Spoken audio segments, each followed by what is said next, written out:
Beirut, Lebanon's Prime Minister has said he is free to move as he pleases, and, in his first interview since his unexpected resignation while in the Saudi capital, he rejected suggestions by his political allies that he was coerced into leaving his post. In a live television interview from Riyadh, a tired and sometimes emotional Saad Hariri said that he hoped his resignation would cause a positive shock between Saudi Arabia, his regional patron, and its rival, Iran, which backs the Hezbollah movement. Hezbollah plays a dominant role in Lebanese politics. "We are in the eye of the storm," he said. Lebanon has repeatedly become a stage for the regional ambitions of its more powerful counterparts. Hariri's resignation on November 4 came amid heightened tension between Iran and Saudi Arabia, and coincided with an aggressive purge of rivals by Saudi Crown Prince Mohammed bin Salman under the cover of an anti-corruption drive.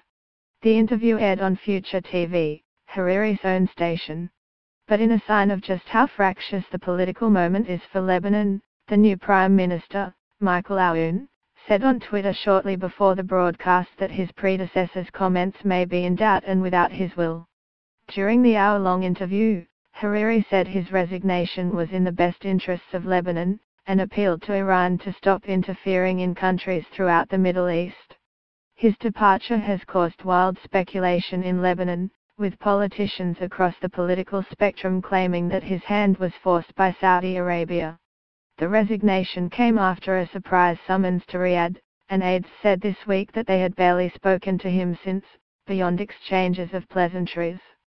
Hariri denied those rumors on Sunday. "I am free within the kingdom. If I want to travel I can travel tomorrow," he said, in a reference to Saudi Arabia. He said that security arrangements were under review, and that his return to Beirut would come soon. Speaking with the Lebanese flag in the background, he again blamed Iran and Hezbollah for destabilizing his country and defended Riyadh's war of words against its archfoe. At times, his eyes appeared to dart away from the interviewer, Paula Yacoubian, to a man behind a window of the studio. Hariri also suggested that he would withdraw his resignation if Hezbollah committed to remaining neutral in regional conflicts. "There is a Lebanese group that is carrying out certain actions," he said. "I will not allow for anyone to launch regional wars on Lebanon for regional gains." Hezbollah has become a dominant force over Lebanon's unity government, which was headed by Hariri, and it has sent thousands of fighters to Syria, Lebanon's neighbor, to support the forces of Syria's President Bashar Assad. It is also believed to have offered training to Iran-backed rebels in Yemen, Arabia, currently locked in a destructive war with Saudi Arabia and allies. In a Beirut shisha cafe Sunday night, patrons were divided between concern and resignation.